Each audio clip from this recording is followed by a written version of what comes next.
इथे प्रचार करत आहोत। आज आम्ही इथे कमलेश नगर, बाबळीची भाट, माशाचा पाडा या ठिकाणी सगळे आदिवासी पाडे आज आम्ही फिरलो।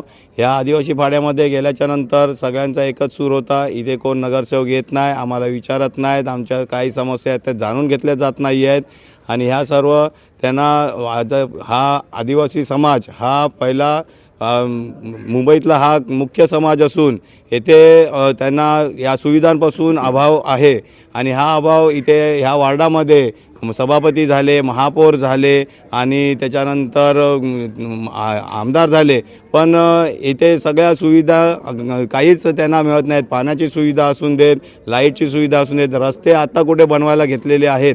आणि त्याच्यानंतर मुख्य सुविधा इथे मुख्य समस्या ती म्हणजे आरोग्याची समस्या आहे। इथे ज्यावेळी कोणाला जर आजारी पडलं काय झालं तर रिक्षाने जाता येत नाही किंवा आजूबाजूला कोणतंही प्राथमिक आरोग्य केंद्र नाही आहे।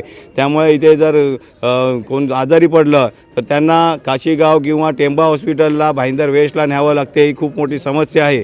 त्यामुळे इथले लोक सर्व त्रस्त आहेत, इथल्या माजी नगरसेवकांना त्रस्त आहेत। त्यामुळे आम्ही इथे ह्या सगळ्या